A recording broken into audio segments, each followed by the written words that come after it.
Mike B is a small business owner. I think he's filled out a couple of mortgage applications and he seems to be getting declined.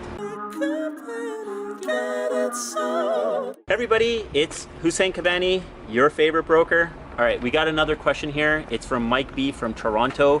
Mike B is a small business owner. I think he's filled out a couple of mortgage applications and he seems to be getting declined. So this is something common that comes up with small business owners. There's really two things that ends up happening over here. A lot of small business owners, what they like to do is they like to write off a lot against their business. So, whether they write off their vehicles, part of their home, lots of write-offs that they can do. And depending on how creative you are, you can really bring your business income down a lot by write-offs.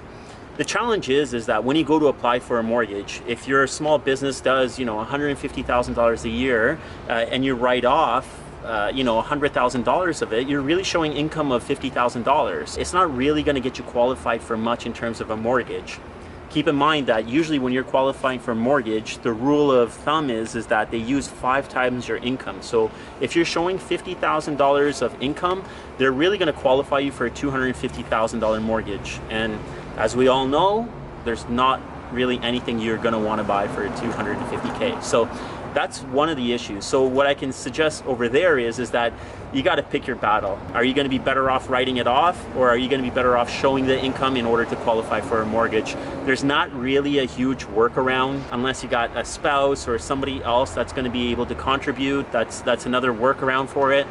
The other thing also is that if you put down a hefty down payment, there are lenders out there, even one of the big 5 banks. What they do is they have a program called self-stated income. I believe that's what it's called.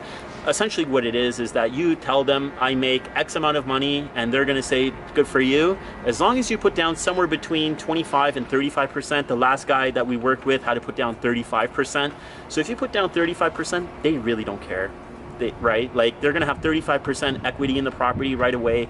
You default, they're not really giving a crap. So that's one way of getting around it. Other than that, there is no real way. So it's either you're gonna have to declare the taxes, pay the taxes. That's one of the ways of doing it. Otherwise, you got a spouse or somebody else to qualify with you on title, or you got to have a big down payment. So you got to pick your battle on what you want to do over here. Really, I don't think that there's any other options. If I've missed anything, I'd love to hear from you guys. If you guys have any questions, concerns, any feedback about it, I'd love to hear it. Like, subscribe, share. Check out the podcast that my buddy Steve Zelenardo and I do on a weekly basis. And I want you to remember one thing. Get Kabani, get sold. Sell it, sell it, sell it, sell it, sell it, sold. Sell it, sell it, sell it, sell it, sold. Sell it, sell it, sell it, sell it, sold. Sell it, sell it, sell it, sell it, sold.